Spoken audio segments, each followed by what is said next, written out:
The box was covered in dust, and my father carried it into my engagement party, the way you carry something holy or explosive, both hands underneath, arms slightly extended, walking with the care of a man who has rehearsed this walk in his head for 22 years. The party stopped. It was a small party, my shop after hours, 30 people, string lights, flowers everywhere, because flowers are what I do, and everyone saw him come in. Because Walter Bennett is 72 years old, and he was carrying a large white box through a crowd with tears already standing in his eyes, and my father does not cry. My father is a Vermont carpenter. I had seen him cry twice in my life, once at my mother's funeral. Once, 10 minutes later, in the truck, when he thought I wasn't looking. He set the box down on the work table, between the peonies and the champagne. He looked at me. He had to start twice. Then he said, "Claire, this is from your mother. My mother died 22 years ago. I was 17. He put his hand flat on the lid of the box, the way you put your hand on a Bible, and he said, "She made me promise. Not one day before you were engaged. Not one day." She said, and his voice went, and he stood there, my old father, with his hand on the box, getting himself back, and the whole room stood still, and let him. And then he said, "She said, Walter, if she never gets engaged, she never sees it, and that's all right. But if she does, the day she does, you put it in her hands and you tell her. Your mother knew. Your mother knew. I want to tell you what was in the box. I'm going to tell you every part of it. The tissue paper, the smell, the thing underneath the tissue paper, and the letter I found in the pocket, because there was a pocket, and there was a letter. And my mother, who had been dead for 22 years, had written it to a version of me she would never meet, and she got everything right. Everything. But first, I have to take you back, because a box like that does not come from nowhere. A box like that is built out of a whole life, and a whole death, and one locked room, and I need you to know about the locked room. Welcome back to Still Standing Stories, where the women who thought they had lost everything find out what was set aside for them. If you have ever lost your mother, at any age, but especially young, especially before she could see who you became, this story is for you, and I'm telling it for both of us. Subscribe before we go further, because what my mother did in the last 8 months of her life, in a locked sewing room while dying, is the single greatest act of faith I have ever encountered. And by the end of this, you will understand why I say faith and not love. It was both, but the faith is the part that breaks me. My name is Claire Bennett. I am 39 years old, and I own a small flower shop in Burlington, Vermont, called Rose and Thorn, and yes, the rose is for her. We will get there. I spend my days building arrangements for the biggest moments of strangers' lives. Weddings, funerals, apologies, anniversaries, the birth of children, the burial of parents. A florist, if she pays attention, gets an education in exactly how love behaves under pressure. I have been paying attention for 16 years. I thought I understood the subject. Then my father carried a box through my engagement party, and I found out I was still a beginner. My mother's name was Rose Bennett, and she was a seamstress. Not as a hobby, as a trade, as an identity, as a way of being in the world. She sewed for half of Burlington, wedding dresses, christening gowns, prom dresses for girls whose families couldn't afford them all, alterations for men who had lost weight and men who had gained it, costumes for every school play within 20 miles. Our house had a sewing room, the small bedroom at the end of the hall, with the good northern light, and my whole childhood was scored to the sound of her machine. That sound meant everything was normal. I could tell her mood from the rhythm of it. Fast and steady, content, stopping and starting. A difficult customer, and sometimes, late at night, slow and almost silent. Just the breath of the machine. That was Mom sewing something for someone she loved. She measured people for a living, and I mean that in both senses. She could look at a stranger across the shop and tell you their sleeve length, but she could also look at a bride and tell you quietly, afterward, whether the marriage would last. She was almost never wrong. She said the body tells you everything if you watch how people stand next to each other. She said, "The dress is the easy part, Claire. I'm not fitting the dress to the body. I'm fitting it to the life." Fitting it to the life. Hold on to that. That sentence is the key to the entire box. I want to go back and tell you about my mother in full, because I gave you the seamstress, and I have not yet given you the woman, and the woman is the point.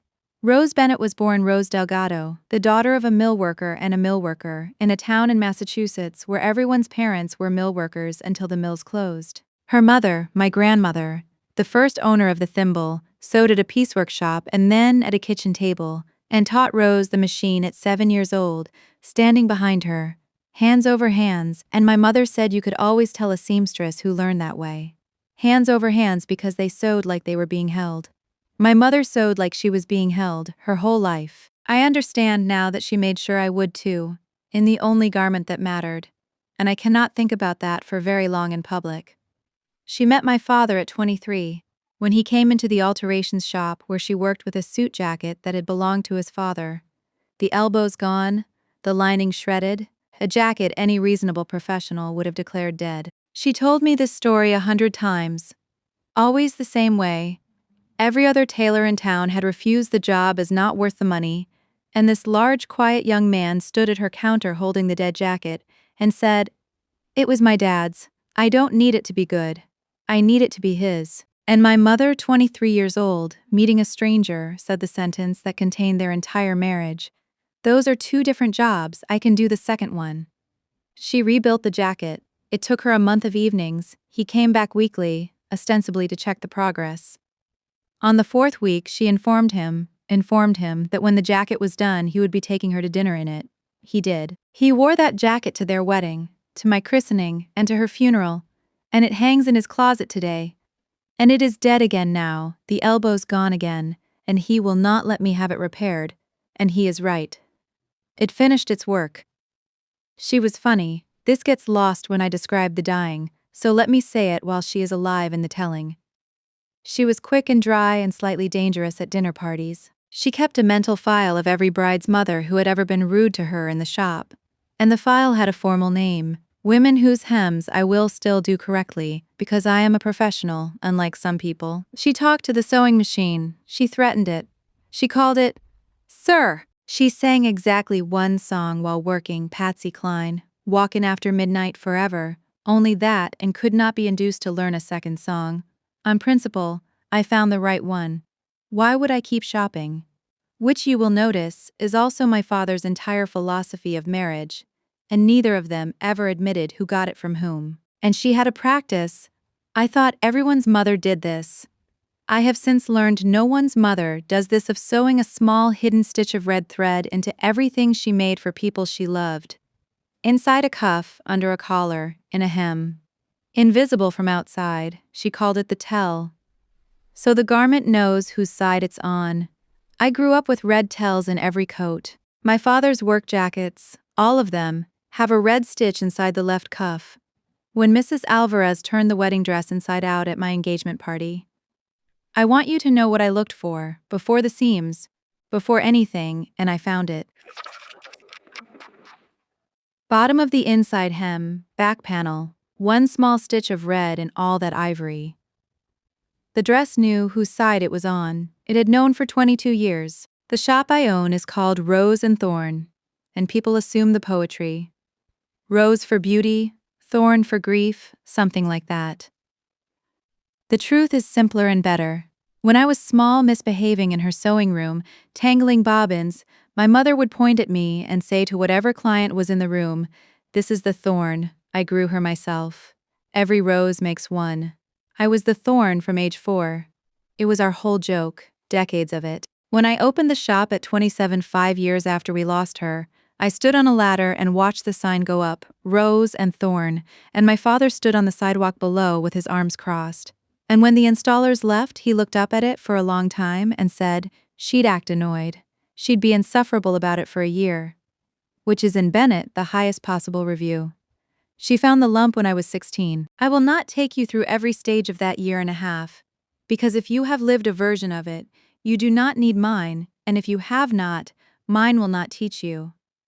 I will tell you the shape. It was fast, and then it was slow, and then it was fast again. There was a stretch in the middle, about 8 months, where the treatments had stopped working, and everyone knew, including her, especially her, and the doctors talked about time and seasons instead of years.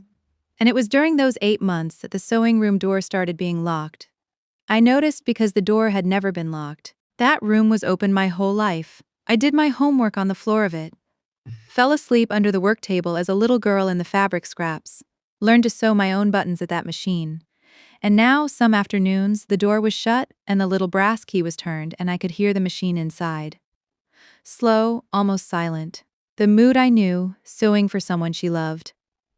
I asked her once. I was 17 and terrified all the time, and the locked door felt like one more thing being taken, and I stood in the hallway and said, with a teenager's cruelty that I would pay anything to take back, "What are you even making in there that's so secret?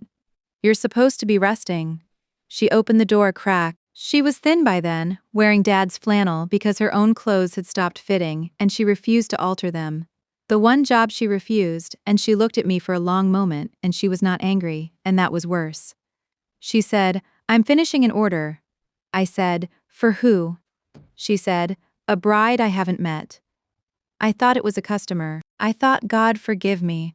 I thought she was wasting her last good hours on some stranger's dress. And I was furious about it for weeks. And I never said so, and she never explained, and she died in the spring, 3 weeks before my high school graduation, on a morning in April when the lilacs were just starting, which is why to this day I cannot smell lilacs without my whole chest becoming 17 again. A bride I haven't met. 22 years, friends. She kept that secret for the last 8 months of her life, and my father kept it for the 22 years after, and I'm going to tell you about those years now, quickly for some of them. Slowly for the parts that matter, because you need to know what the waiting cost on both ends of the promise. I want to tell you about the 22 years in the middle, because the story that jumps from the funeral to the box makes it sound like the years between were just waiting, and they were not waiting. They were a life, a real one, with its own weather, and the box changes what those years mean, and I need to walk you through the change. The first years without her were the learning to walk years. Grief at 17 is a specific animal. You are grieving and becoming simultaneously, building the adult on-ground that just opened. I went to college numb, came home most weekends the first year. For Dad, I told everyone, and it was for Dad. And it was also for the smell of the house, which still had her in it. Fading by the month, a clock I could not stop. The sewing room stayed as she left it. Neither of us could touch it, and neither of us said so. We just both cleaned around that door for years. 2 people maintaining a museum, neither would enter alone. I studied horticulture almost by accident. I signed up for a botany elective because it fit my schedule, and 3 weeks in, the professor put a slide on the screen, the interior structure of a rose, cross-sectioned, the engineering of it, and I started crying in a lecture hall of 200 people, quietly in the dark, because I understood something in 1 second that I have spent the rest of my life working out. Things that look soft are built. Beauty has architecture. Someone has to know the structure for the softness to stand up. My mother knew that about cloth, I would know it about flowers. It is the same knowledge. I called my father that night and told him I knew what I was doing now. And he listened, and at the end he said, "Flowers, huh?" And then after a pause, she always said you'd end up working with your hands. She said your hands were already trained, you just hadn't picked the material. I thought at the time that was just a nice thing she had once said. I know now the letter confirms it. Sitting in a pocket that already existed when he said this to me, that it was intelligence from inside the locked room. She had scouted my whole future and reported it to him, and he carried the reports for years, releasing them one at a time at the right moments. Like supply drops. I have started to suspect my entire adult life was quietly provisioned by a dead woman with excellent planning and a husband who does not let cargo shift. My 20s were the shop, and the shop was salvation with a business license. I apprenticed in Boston for 4 years under a Ukrainian florist named Vera who ran her studio like a submarine and taught me the trade at full volume. And when I came home to Burlington at 27 with a small loan and a smaller savings account, my father co-signed the lease, walked the space with a contractor's flashlight, said the bones are good, and then spent every weekend for 2 months building out my interior, the counters, the shelving, the cooler surround, all of it Walter Bennett custom work, invisible joints, and he charged me 1 dinner a week at the diner and would not discuss alternatives. The shop's bones are my father. The shop's name is my mother. I work every day inside both of them. I did not fully understand that sentence until this year. I had built myself without knowing it. A room where both of them held me while I worked, hands over hands, and then I stood in that room for 12 years, wondering why it was the only place I felt entirely safe. And the wrong men, I mentioned there were two, and I will keep their privacy but take their lesson. The first, in my late 20s, was a man I loved who loved a version of me that was mostly my energy. When the shop's first crisis years burned the energy down to the structure underneath, he discovered he had not signed up for the structure. The second, in my early 30s, was worse because he was better. Kind, solid, ready.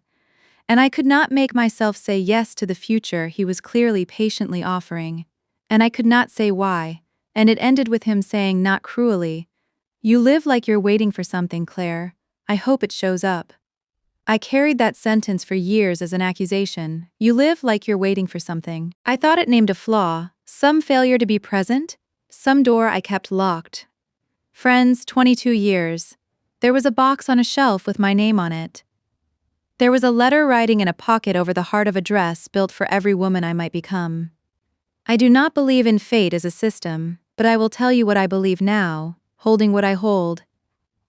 Some part of us knows when something has been set aside for us, knows it the way my father's cargo knows it is braced. I was not failing to settle. I was refusing to arrive early. The fitting had a date. I did not know the date, but I genuinely think, some deep stubborn seamstress's daughter in me knew there was a fitting and would not put on any other life until the one that was made for me was in my hands. She said it herself, in thread, in ivory, in the seams. I made every Claire. And every Claire, it turns out, was walking all those years toward the same small room with the good northern light. Stay with me, because this next part is about my father, and my father is the second hero of this story. And the quiet kind of hero never gets the recognition, and today he does. Walter Bennett buried his wife at 50 and did not remarry ever. Not from grief performance, but from a simple accounting. He explained to me exactly once, 10 years ago, when I pushed him about it. I had the good one, Claire. Some men get the good one and go looking again anyway. Seems greedy. That is a complete map of my father. He is a Finnish carpenter, trim, stairs, built-ins, the work where the joints have to be invisible, and he approaches everything in life the way he approaches wood. Measure it honestly, cut it once, don't force it. And if you make a promise to a piece of work, keep it, because the work remembers.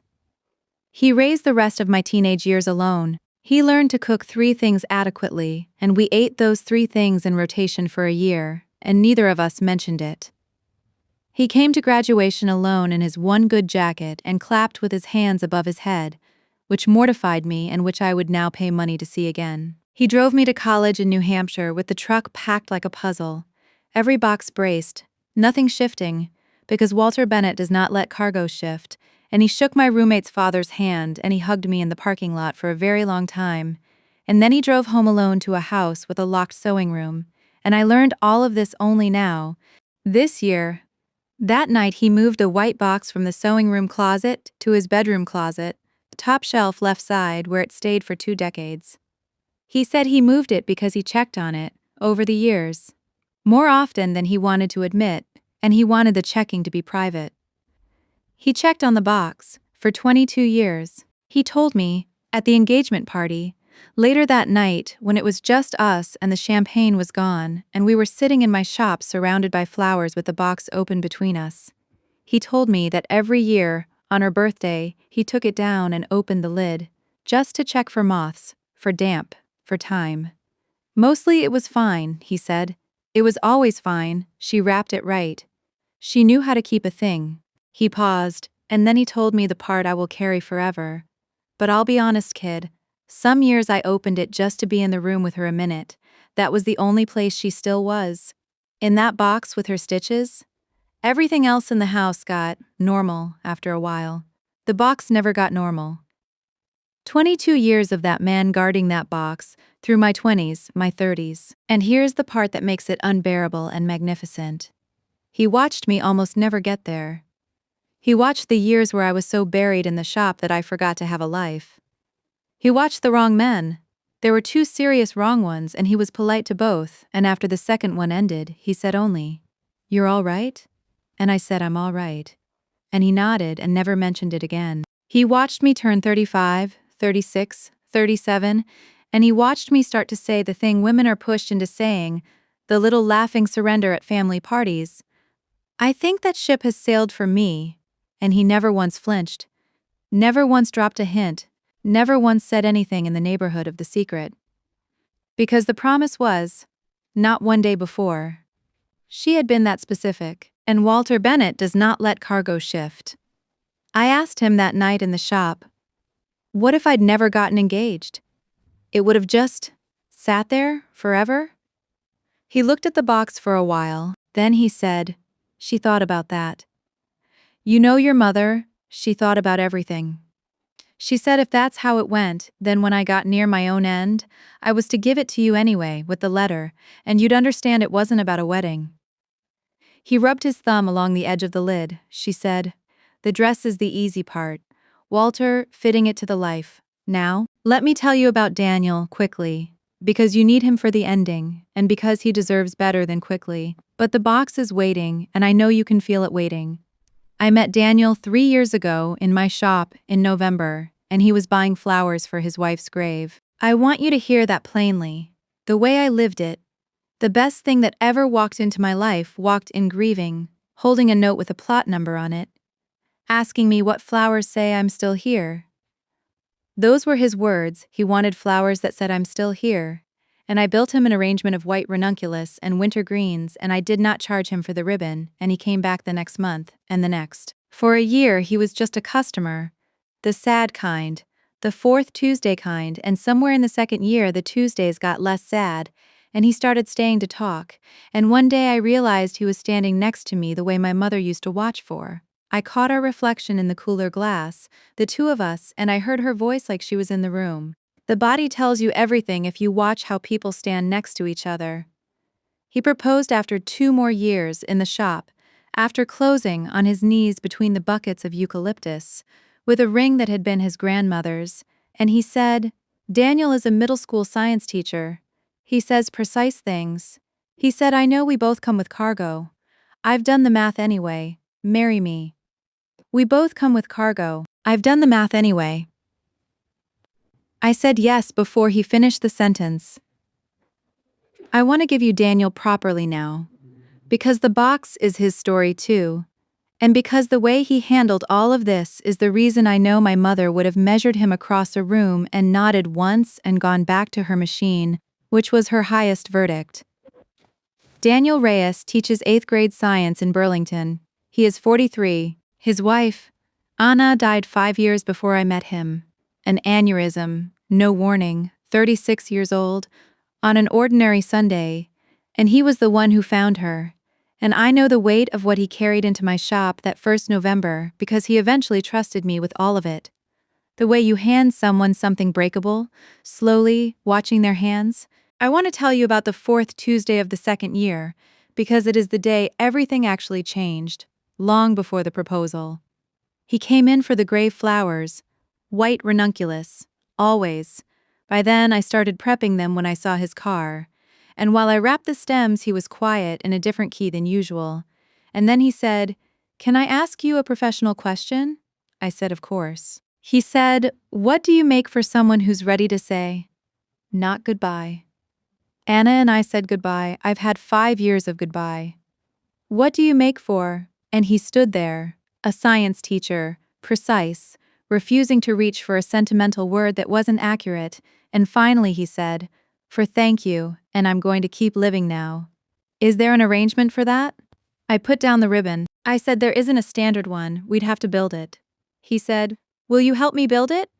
We built it together, at my work table, after closing, the first time he ever stood on my side of the counter. Sunflowers for gratitude, rosemary for remembrance, and green wheat, which I had to order in specially, because in the old flower language it means the future.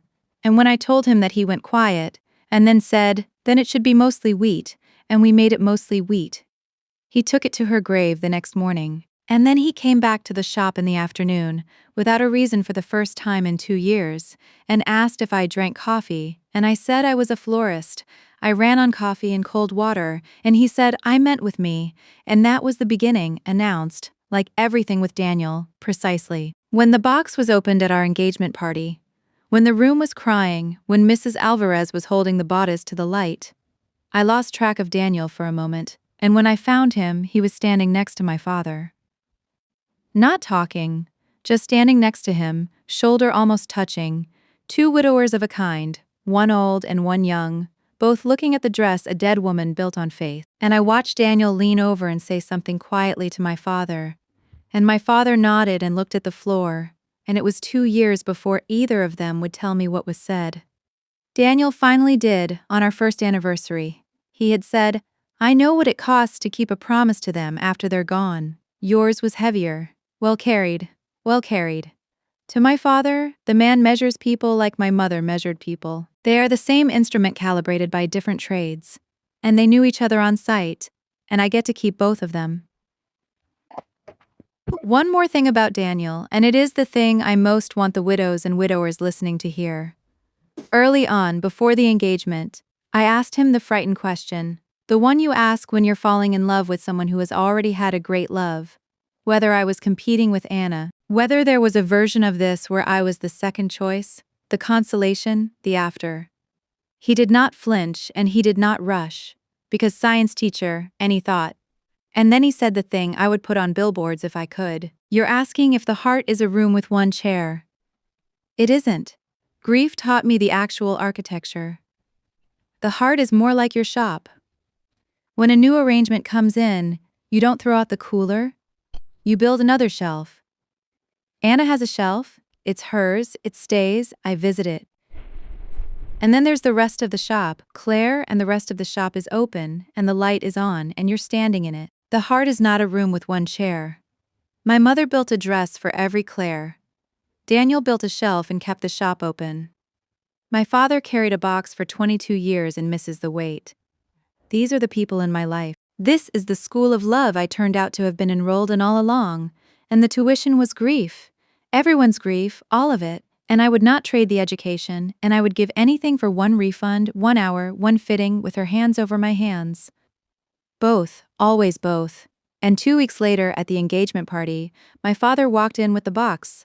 The room went quiet, like I told you. He said what he said. "This is from your mother. Your mother knew," and then he stepped back, and everyone looked at me, and my hands were shaking so hard that Daniel had to help me lift the lid. Tissue paper, yellowed at the folds, but intact. And rising out of the box as the paper came away, 22 years of it, friends, unmistakable, the smell of my mother's sewing room, lavender sachets and machine oil and cotton. The whole locked room preserved in a cardboard rectangle, and I heard myself make a sound I have never made before or since. And 30 people watched me press tissue paper to my face and breathe my mother in, and underneath the paper, the dress. I am a florist. Beauty is my trade. I have stood inside beauty professionally for 16 years, and I'm telling you as a professional, I have never seen anything like that dress. Ivory, not white. She knew my skin, she knew it at 17 and projected it forward. Ivory, exactly right. Simple lines, almost plain from a distance, because she knew, somehow she knew, that I would grow into a woman who hated fuss. And then, up close, the detail that made the seamstresses in town weep when word got around and they came to see it. The entire bodice, embroidered in ivory on ivory thread you can only see when the light moves, was flowers. Hundreds of tiny flowers. Lilacs, peonies, ranunculus, roses. She embroidered roses on it, she signed it. Rose Bennett signed her last dress the only way she ever signed anything, in thread. But here's the part I need you to sit down for. Here's the part that turned a beautiful gift into something I still cannot speak about without stopping. The dress was built to grow. I did not see it at first. Daniel did. It was Mrs. Alvarez, my mother's oldest friend, a seamstress herself, 78 years old, who had been standing at the back of the party with her hand over her mouth since the box came in, who stepped forward and turned the dress gently inside out with 2 fingers, like turning the page of an ancient book, and started to cry in Spanish, which she only does at the highest emotional register, and then showed us. Double seams, triple folded allowances at every panel. 2 inches of hidden fabric at the bust, the waist, the hips, releasable, adjustable, engineered. A corset back with lacing instead of a zipper, so the fit could travel across sizes. Hem tucked with 3 separate depths, ready to come down or go up. Mrs. Alvarez held the inside of that bodice up to the string lights, showing the hidden architecture, and she said, to the whole room, in the voice of an expert witness, "Do you understand what this is?" She was dying, and she did not know if the girl would marry at 25 or at 50. She did not know if the body would be thin or round or tall, or carrying a baby. So she made all of them. She made every Claire. This dress fits every woman her daughter could ever have become. I have sewn for 60 years. I have never seen anyone do this. This is not a dress. This is a prophecy with seams.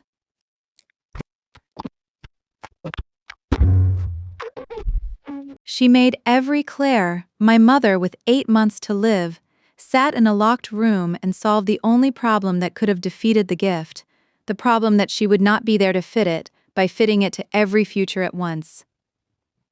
The dress is the easy part. I'm fitting it to the life. She could not know the life, so she made room in the seams for all of them. And then Mrs. Alvarez, still holding the bodice to the light, went still. She said, "There's a pocket." My mother put pockets in everything. It was a signature, a small feminist stubbornness. Women's clothes should hold things. We are not decorations, and she had hidden one in the interior lining of the bodice at the left side over the heart. And the pocket was not empty, the envelope had my name on it. Her handwriting, 22 years old, sealed, and on the back, where the flap closes, she had written small, "For the fitting." I did not read it at the party. I want to tell you that I bravely read it aloud to the room. I did not. I held it and I looked at my father, and he nodded, because he knew it was there. He had known for 22 years that the letter was writing in that pocket and had never once opened it. And if you want to know what my father is made of, it is that, 22 years alone with her last letter within arm's reach, and he never opened it. Because it was addressed to me. I read it that night after everyone left in the shop, with Daniel holding my free hand and the dress laid out across the work table between the flower buckets, like a guest of honor. And I am going to read it to you now. I have her permission. You will see that I have her permission because of how it ends. She wrote, "My Claire, if you're reading this, then 2 things are true. Your father kept his promise. Thank him. He will pretend it was nothing. It was not nothing, it was 20-some years of nothing shifting, and no one does that, but Walter. And the second true thing, somebody has seen you, really seen you. Seen the girl who organizes her feelings alphabetically and cries in the car so no one worries, and has decided to stand next to you for the rest of it. Good. I have been waiting to meet him longer than you have. I know you're wondering how I could make a dress for a woman I will never meet. Here is my secret, and it is the whole secret. So pay attention. I did not sew this for a stranger. Every stitch, I asked myself, what do I already know? And Claire, I know so much. I do not know your age today or your size. That is what the seams are for, forgive the lacing. I know you will find corset backs old-fashioned, blame the engineering requirements. But I knew you would hate fuss, so it is plain. I knew you would stand where light moves because you always found the window in every room, so the flowers only show when the light moves. And I knew, this one I would bet my machine on. I knew that whoever you became her by loving something hard and daily. I hoped it would be a person. I suspected it might first be a craft. If you are reading this in a shop of your own, any kind of shop, then know that I saw that too. Sitting in this room, listening to you downstairs, 17 years old, arranging the flowers people brought me into something better than what they brought. You're wondering something else too. You have been wondering it for years, I would guess, in April, when the lilacs come. You are wondering if I was at peace in that room, with the door locked, running out of time on a dress for a day I would never see. Claire, listen to your mother. Those were the best hours of my dying. Every woman gets to attend her daughter's wedding, or she doesn't. I don't get to choose that. But nobody could stop me from being there in advance. Every seam in this dress is me, attending. When you stand in it, wherever you stand, I'm not watching from somewhere. I'm the thing holding you at the shoulders. I did the fitting 20 years early, that's all.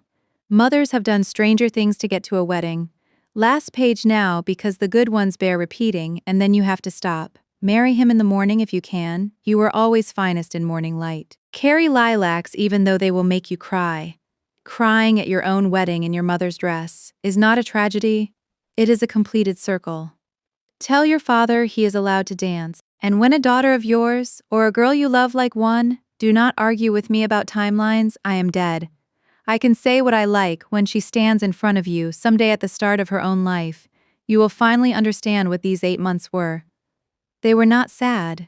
They were the happiest engineering project of my life. I was not sewing a dress in here, Claire. I was holding my daughter at her wedding. I just had to start early. All of my love in every seam. Mom, P.S.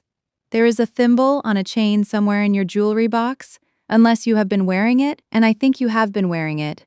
It was my mother's, now it has been 3 of us. Put it on your bouquet and all the mothers come to the wedding. That is how it works. Trust the seamstress. I have been wearing the thimble since I was 17 every day, on a chain around my neck, without ever once knowing why it mattered so much. I took it from her sewing table the week she died because I needed something her hands had touched daily, and it has ridden at my collarbone through every year she missed.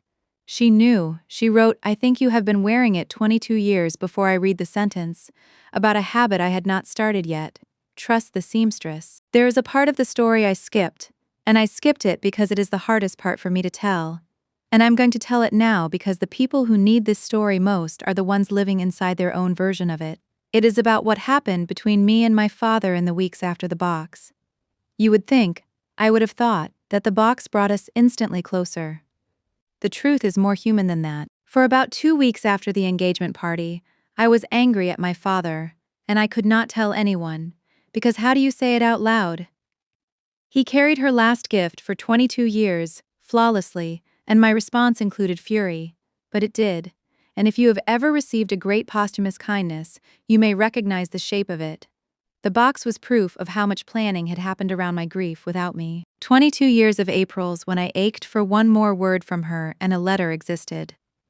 Sat on a shelf, 30 feet from where I slept every Christmas.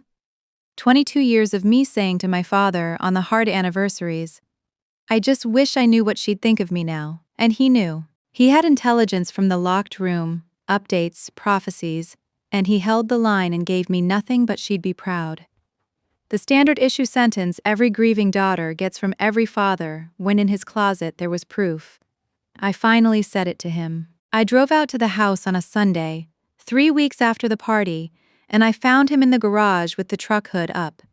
Walter Bennett processes emotion exclusively through maintenance, and I stood in the doorway and said, I need to ask you something, and I need you to not fix anything while I ask it. He put down the rag, and I said, all those years I was drowning in missing her. You had a letter. How could you sit across from me at that table every April and not give it to me? My father is not a fast talker. He looked at the engine for a while, and then he said this, and I'm giving it to you word for word because it rearranged my understanding of promises, of him, of her, of everything. Because she made me promise, and I'll tell you what she said when she made me. I asked her the same thing you're asking. I said, Rose, what if the girl's hurting and the letter would help? Why make me hold it? He picked the rag back up, put it down again, and your mother said, Walter, if you give it to her when she's drowning, it's a rope. She'll use it to survive and it'll be spent, and it will always taste like the worst years. I didn't sew her a rope. I sewed her a door. A door only works if she walks through it standing up, on her own legs. On the right day, she has to build the life first. The letter is for the woman who built it, not the girl who's drowning. The girl who's drowning has you. The girl who's drowning has you. He said, so that's what I did, Claire. I was what you had. 22 years, every April, I sat across from you empty-handed on purpose, and it was the hardest work of my life, harder than losing her, because I had the medicine in the house, and her orders were to let you heal the long way. And she was right. You know she was right? If you'd read that letter at 19, at 25, in the middle of one of the bad stretches, what would it have been? And I stood in the garage door and made myself answer honestly. And the honest answer undid the anger in one stroke. It would have been a rope. I would have gripped it, worn it out, cried it illegible, made it about the drowning. Instead, I met that letter as a woman with a shop and a father and a new jacket and a man who builds shelves in his heart. I met it standing up on the right day, and it was a door, and I walked through it, and my mother was on the other side, exactly as she had engineered, exactly as she had fitted it. To the life, not to the wound, to the life. I crossed the garage and hugged my father over the fender of the truck, and he patted my back with the flat of his hand twice, which in Bennett is a sonnet, and he said, into the top of my head, she did the fitting on me too. You know? All of us. She measured all of us before she went. And then he cleared his throat and told me the idol was rough, and did I hear it? And I said I heard it. And we stood looking at the engine together for a while, which is where my family keeps its cathedral. So if you are carrying a sealed thing for someone, a letter, a message, a promise with a date you can't reveal, hear my father, the carrying is a form of love that gets no receipts for years, sometimes ever. And if you are the one who someday learns something was held back from your grief, before the anger sets, ask what it was fitted to. Some gifts are ropes and some are doors, and the ones who love us best know the difference, and knowing the difference sometimes looks, for 22 years, exactly like withholding. It is not withholding, it is timing. It is the deepest work in the pattern, the part only visible when the garment is finally turned inside out. We were married in October. In the morning, she was right about the morning light. Of course she was right. The dress needed exactly one fitting, with Mrs. Alvarez presiding, 78 years old, glasses on her nose, undoing my mother's held stitches one by one and refitting the dress to the one Claire who finally showed up out of all the Claires it was built for, and she worked in silence, mostly, and at the end she smoothed the bodice down and looked at me in the mirror and said, she got the shoulders right without a fitting. 22 years, and she got the shoulders right. I'm going to be thinking about that for the rest of my life. I carried lilacs. Out of season. Do you know what a florist has to do to get lilacs in Vermont in October? A florist can do it, that's all I'll say. It took 4 phone calls and a favor from a greenhouse in Quebec. And my mother would have found the effort completely correct. The thimble wrote on the bouquet, wrapped into the ribbon, 3 generations of it, all the mothers at the wedding, exactly as instructed. I want to tell you about the wedding morning in more detail, because I rushed past it, and the morning contained 3 moments I promised myself I would tell if I ever told this story anywhere. The first moment was the dressing. We did it at the house.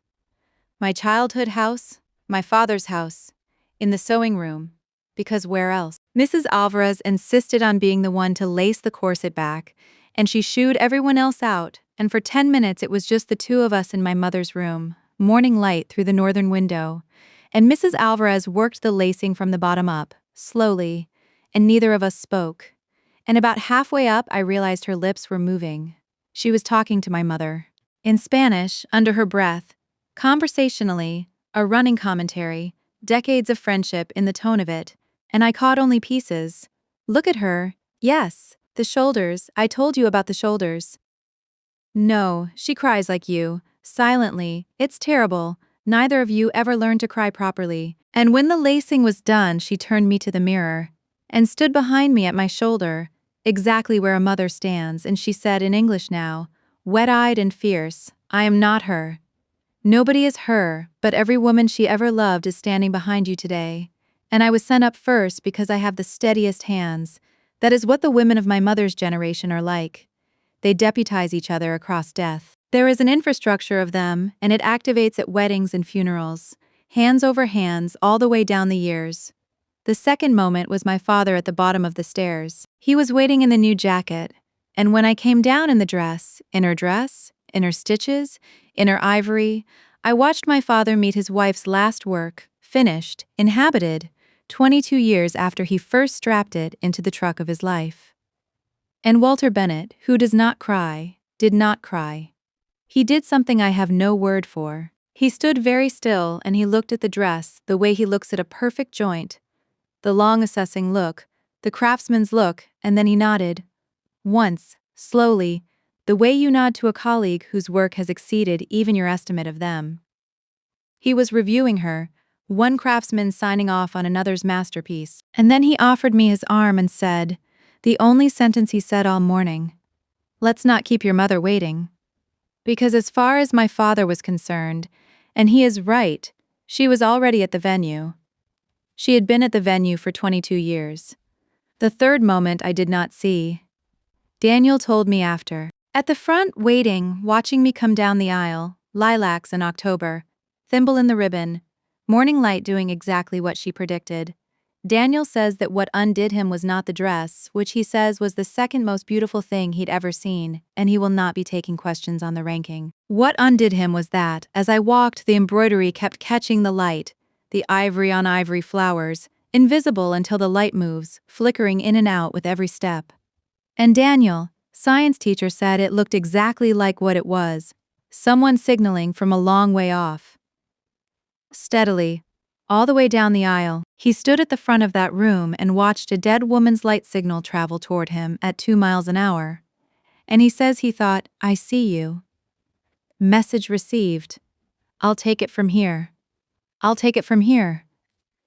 That is what the whole day was. A handoff engineered across 22 years, from her hands to his, with my father carrying the middle leg, and Mrs. Alvarez running the final fitting, and me just walking, in morning light, inside the held thing, toward the rest of my life, while everyone who ever loved me coordinated the logistics across the border of death itself. People say weddings are for the couple. Mine was for the supply chain. And my father danced. He is not a dancer, Walter Bennett. He danced the way a man moves lumber, carefully and squarely, and he held me at arm's length in his one good jacket. A new one. Daniel took him shopping. The two of them came home suspiciously fond of each other. And halfway through the song he said, looking over my shoulder because eye contact was never going to be possible for this sentence, "Your mother did the math on everything, you know?" But I did some math too. These 22 years. I said, "What math?" He said, "That box weighed about 4 pounds. And it was still the heaviest thing I ever carried. And the day I finally got to put it down, and my father's voice went for the third time in my life, and he finished the sentence into the shoulder of my mother's dress. It turns out I miss carrying it." I know, Dad. That is the whole truth about the heavy things we carry for the people we love. Putting them down is the goal, and putting them down is the loss. Both. Always both. We have the dress preserved now, properly, museum boxed, acid-free.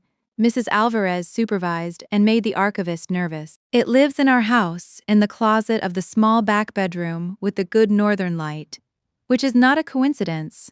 Nothing in this story is a coincidence. That room is my sewing room now. I am learning.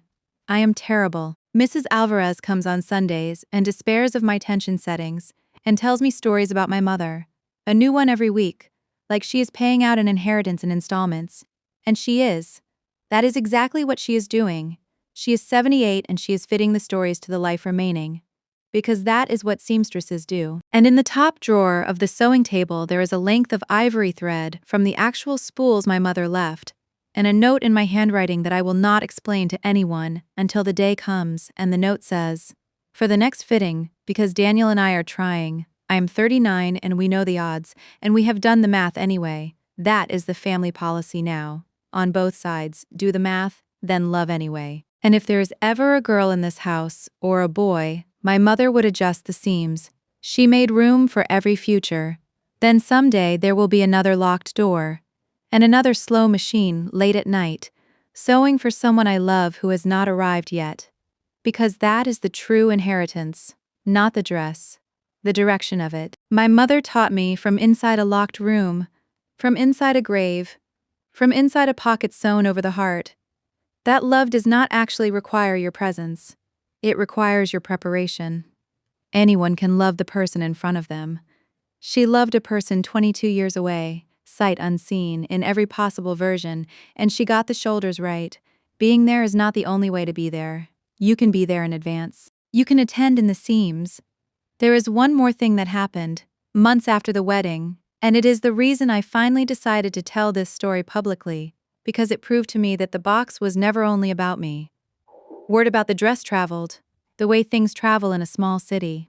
The local paper did a little piece, and one gray afternoon in February, a woman came into my shop, mid-40s, wedding ring, the careful posture of someone rehearsing something, and she did not look at the flowers. She came straight to the counter and said, "You're the one with the dress," the mother who sewed ahead. I said I was. And she stood there, and her chin went, and she said, "I was diagnosed in November. It's not, the numbers aren't good. I have a daughter, she's 9. And then she said the sentence she had driven across town holding, "I don't sew, I can't sew, what do I do, what's my version of the dress?"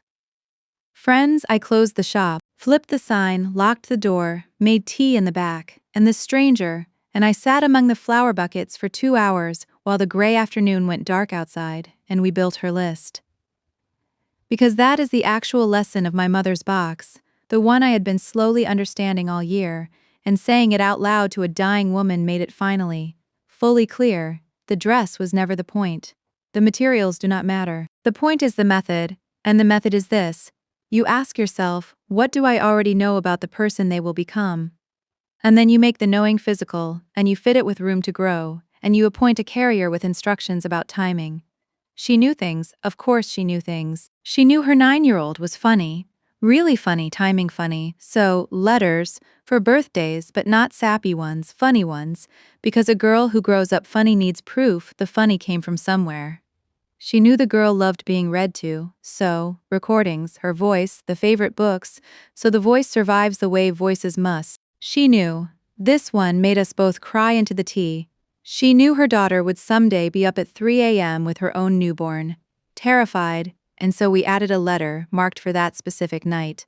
Outside all birthdays, addressed, for the first bad night with the baby open, when you can't do it, because that is a fitting, that is 2 inches of hidden fabric at the exact seam where the future will need to be let out. She came back 4 times over the spring. We built the whole system, the letters, the recordings, the small objects with their stories attached on labeled cards, the appointed carrier, her sister, with sealed instructions about dates. On the last visit, she stood at my counter with everything done, and she looked lighter, genuinely lighter. And she said the thing I want every dying parent who is listening to hear. Because she said it better than I ever could. I've been so afraid of being erased from her life, but we've been doing the opposite of erasing, haven't we? I'm going to be arriving for decades. I've scheduled myself into her whole future. She picked up her bag, and at the door she turned around and said, "Your mother figured out the secret, and I'm going to go use it." Death only gets your presence. It doesn't get your preparation. Death only gets your presence. It doesn't get your preparation. She is still with us as I record this, and her project is finished and waiting. And her daughter is 10 now and knows nothing.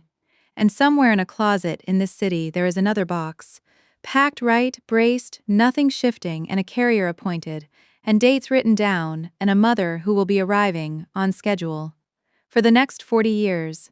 That is my mother's actual legacy, not one dress. A method, faith with seams in it. And it is available to absolutely everyone, today, this afternoon. No skill required, no locked room, no 8 months warning. A phone that records, a pen, an envelope, a person you trust with instructions about timing. What do you already know about who they'll become? Go make the knowing physical, fit it to the life. Leave room in the seams. I want to leave you with one last small scene because it happened 2 weeks ago, and it is the reason this story is being told now and not someday. It was a Sunday. Mrs. Alvarez had come for our lesson, and I was at my mother's machine. My machine now, I'm allowed to say that now. She made me say it out loud last month. Whose machine is this? Like a catechism, until I could answer mine without my voice breaking, and I was practicing seams on scrap cotton, badly, and Mrs. Alvarez was in the chair by the window with her tea, supervising in the manner of a retired general. And without planning it, without knowing the question existed until it was already out of my mouth, I said, "Was she scared? In here? Those 8 months, was she scared?" Mrs. Alvarez did not answer quickly. She is 78, she does not spend words carelessly.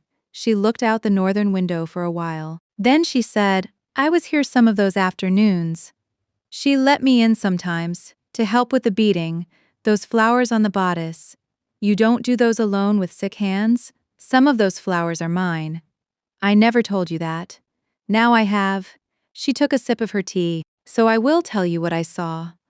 The first weeks in this room, yes. She was afraid. She sewed like she was being chased. And then somewhere in the middle, I watched it happen, the sewing changed. It got slow, it got like, she searched for it, like Sunday cooking, and I asked her, I said, Rosa, you've changed in here, what happened? And your mother put down the needle and she thought about it, because she was like your Daniel. She did not say approximate things. And she said, because I figured out what I'm actually doing. I thought I was racing to finish before I die, but that's wrong. I'm not going to be finished before I die, I'm going to be finished when she puts it on. So I can't die before it's done, can I? Not really. Not the part of me that's in the seams. I'm going to be right in the middle of finishing this dress for 20 more years. And then she picked the needle back up and said, I've decided it's the longest project of my life, and I've decided that's a good thing. And she went back to work, and Claire, she was not afraid anymore after that. I was there. The fear left this room, and it never came back. I'm going to be finished when she puts it on. She was right, of course. She was right about everything else. She was right about this. My mother's last project ran 22 years, 4 months, and 11 days, and it was completed on an October morning in this house, in this room, when Mrs. Alvarez pulled the last lacing tight and turned me to the mirror. That is when Rose Bennett finished her dress. Not in the sickbed spring of my 17th year. In the October of my 39th, with the light moving on the embroidery, project complete, signed in red thread, delivered on schedule to every Claire at once. So now the machine runs again in the room with the good northern light. Slow, some nights. Almost silent.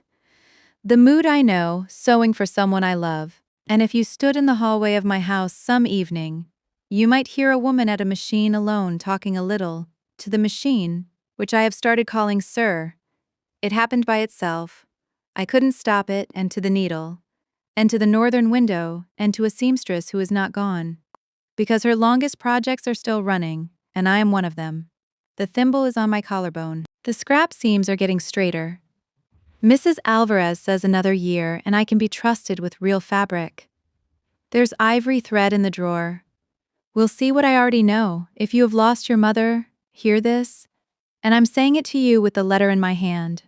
Look again. Look in the pockets, the margins, the recipe cards, the top shelves. The mothers who knew they were leaving almost always left something ahead of us on the road. A letter, a recording, a recipe annotated in the margins, a ring set aside, a sentence entrusted to someone with instructions about timing. And if you find nothing you can hold, hear the rest of it. You are the thing she left. Your hands doing what her hands did. The way you find the window in every room. You are the prepared thing, sent ahead. The fitting was done before you knew you were being measured. And if you still have your mother, call her when this ends. Ask her what she is making. Ask her what she has set aside. Do not wait for a box to teach you what was in the locked room. Drop one word in the comments that describes how this story made you feel. Just one word. Tell me where you're listening from. I read every comment. Share this with someone who is missing her mother today, because she needs this one more than anyone. Hit subscribe, and I will see you in the next one.